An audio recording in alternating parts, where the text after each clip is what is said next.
तो इस वीडियो में we will talk about how you can speak English fluently and confidently. So I come from very small district of Jharkhand, जहाँ पे English बोलने का कोई भी वैसा इन्वायरमेंट नहीं है, और यहाँ तक कि इंग्लिश मीडियम के स्कूल में बस इंग्लिश पीरियड में ही इंग्लिश बोली जाती थी, तो मेरी तो स्पोकन इंग्लिश बहुत ही बेकार थी। And when I got my first job I faced a lot of difficulties in English, क्योंकि माइंड में मैं तो अच्छे से फ्रेम कर लेती थी सेंटेंस कि हाँ इसको अभी ऐसे ऐसे बोलना है, बट बोलने जाती थी तो कुछ और ही बोला जाता था। So it was bit tough for me, but now I am confident enough to speak English anywhere any time. इस वीडियो में आपको एग्जैक्ट वही 3 स्टेप मेथड बताऊंगी जो मेरी जर्नी में मुझे बहुत हेल्प करी, और अगर आपने ये मेथड फॉलो कर लिया तो आई एम श्योर आप 30 डेज में अच्छे से इंग्लिश बोल पाओगे। उससे पहले अगर आप इस चैनल पे न्यू है then hi, my name is Soma Mehra and I am here to help you with career guidance, resume building, job preparation, communication skills, personal growth, basically वो हर चीज जो आपको सक्सेसफुल बनने में हेल्प करेगी। तो अगर आप वो स्टूडेंट है जो अपने आप पे वर्क करना चाहते हैं, खुद को इंप्रूव करना चाहते हैं, तो this channel is exactly for you. So please subscribe the channel so that you don't miss any further videos. जब मैंने इंग्लिश सीखना शुरू किया था तो मैंने बस इन 3 चीजों पर फोकस किया था,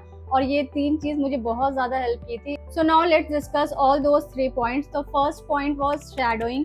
जैसे एक छोटा बच्चा जब बोलना शुरू करता है तो वो अपने पेरेंट्स को देख के अपना नेटिव लैंग्वेज बोलने सीखता है। इसी तरह हमें इंग्लिश सीखने में भी सेम चीज अप्लाई करना है। तो हमें उन लोगों को शैडो करना है जो नेटिव इंग्लिश स्पीकर हो या फिर अच्छे इंग्लिश स्पीकर हो।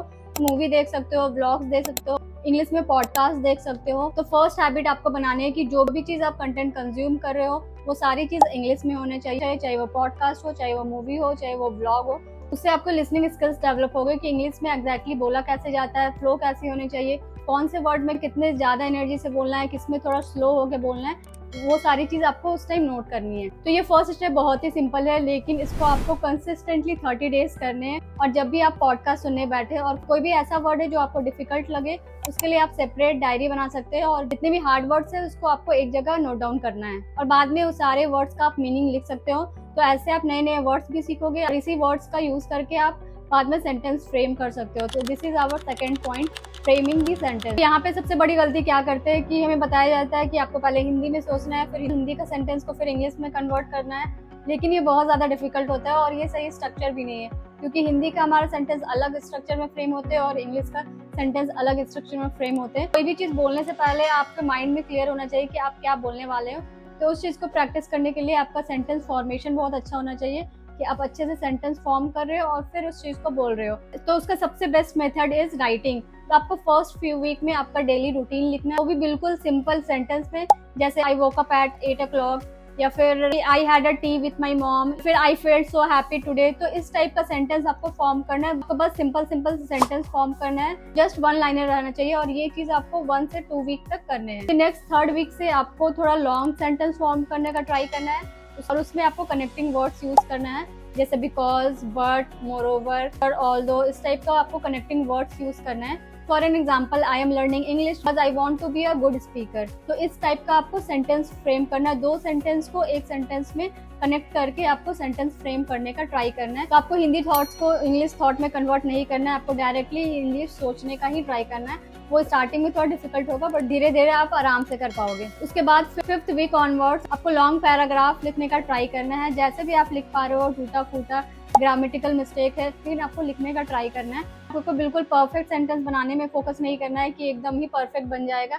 स्टार्टिंग में ऐसा नहीं होगा, बहुत सारे ग्रामर मिस्टेक होंगे, थोड़ा टूटा फूटा सेंटेंस बनेगा, and it's totally fine. Daily आप एक पैराग्राफ लिख सकते हो कि आप कॉलेज से आने के बाद आपने क्या किया, या फिर आप अपने गोल्स के बारे में लिख सकते हैं, अपने थॉट्स के बारे में लिख सकते हैं, बट मेक श्योर करें आप ज्यादा से ज्यादा लिखें और कॉम्प्लेक्स सेंटेंस बनाने का ट्राई करें। तो अभी तक आपने शैडोइंग सीख लिया, सेंटेंस कैसे फॉर्म करते हैं वो सीख लिया, बट आप कॉन्फिडेंटली बोल ही नहीं पाओगे तो क्या फायदा। उसके लिए सबसे बेस्ट ऑप्शन है प्रैक्टिस करना। तो उसके लिए आप क्या कर सकते हो कि आप अपने सिबलिंग्स के साथ बोलने का ट्राई करें। आई नो वो लोग मजाक उड़ाएंगे, बट इट्स फाइन, ये प्रोसेस ही है। स्टार्टिंग में लोग मजाक उड़ाएंगे, बाद में लोग आपसे ही सीखेंगे। इससे भी बेस्ट है कि आप चैट जीपीटी वॉइस के साथ प्रैक्टिस करो, ताकि वो आपको गाइड भी करे कि आप कहाँ कहाँ पे मिस्टेक कर रहे हो और कौन सा वर्ड और बेटर वे में बोल सकते हैं। जब प्रैक्टिस करना स्टार्ट करोगे आपको खुद पे खुद कॉन्फिडेंस आएगा बोलने का। इन 30 डेज आप बहुत अच्छी इंग्लिश बोलने लगोगे। और जब आप प्रैक्टिस कर रहे हो तो आपको हाय हेलो इस टाइप के शॉर्टकट नहीं करना है, आपको प्रॉपरली एक टॉपिक में, जैसे कि आप अपने गोल्स को डिस्कस करो या फिर कोई मूवी कोई सीरीज के बारे में डिस्कशन करो,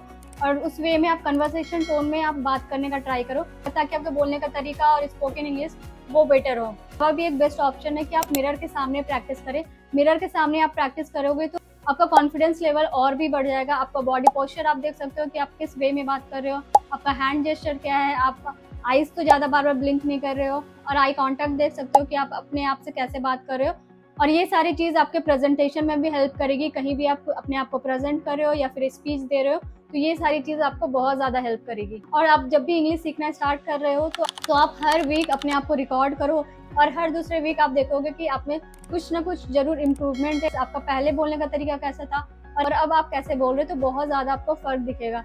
तो मेक श्योर करें आप अपनी जर्नी का भी एक रिकॉर्ड बनाएं, और आपको खुद की जर्नी देख के खुद में कॉन्फिडेंस आएगा और खुद आप मोटिवेटेड रहोगे। और देयर आर फ्यू थिंग जिसमें बिगनर्स बहुत ज़्यादा फोकस करने लगते हैं और अपनी जर्नी स्टार्ट ही नहीं करते हैं। तो ये कुछ चीज़ें हैं जिसमें आपको बिल्कुल फोकस नहीं करना है, जस्ट आपको स्टार्ट करना है। तो फर्स्ट थिंग, आपको ग्रामर पे ज़्यादा पहले फोकस नहीं करना है, बस आपको नेचुरली सीखने में फोकस करना है, ना कि ईज एंड द कहाँ पे लगाना है, ये सारी चीज़ में आपको पहले फोकस नहीं करना है।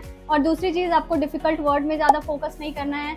आपको जितना सिंपल वर्ड्स आता है उसमें ही आप अच्छे से सेंटेंस फ्रेम कर सकते हो और कॉन्फिडेंटली बोल सकते हो। इसके अलावा आपको एक्सेंट पे फोकस नहीं करना है कि आपको ब्रिटिश एक्सेंट में बोलना है या फिर अमेरिकन एक्सेंट में बोलना है, ऐसा नहीं करना है। आपको जो भी आपका नेचुरल टोन है, आप बस उसी नेचुरल टोन में ही बात करें। आप दूसरे एक्सेंट में ट्राई करोगे बोलने का, वो ऑटोमेटिकली पता चल जाता है कि आप फेक एक्सेंट कर रहे हो, तो इट्स बेटर कि आपका जो नेचुरल एक्सेंट है उसी में बात करें। इसके अलावा आपको परफेक्ट सेंटेंस बनाने का वेट नहीं करना है कि एकदम आप सोचोगे स्टार्टिंग में ही एकदम परफेक्ट सेंटेंस बन जाए, तो ऐसा नहीं होगा। वो विथ टाइम इम्प्रूव होता है, धीरे धीरे करके इम्प्रूव होता है। कोई भी चीज आप कंटिन्यूअस 30 डेज तक करते हो, फॉर श्योर वो इम्प्रूव होगा ही। And if you found this video helpful, then please share with your friend जो भी इंग्लिश सीखना शुरू कर रहे हैं। और अगर इन केस अगर आपको कोई भी डिफिकल्टी आ रही है इंग्लिश सीखने में, तो आप कमेंट कर सकते हो, I will help you for sure. और अगर if you want to crack your first job, तो आप यहाँ पे क्लिक करके चेक कर सकते हो।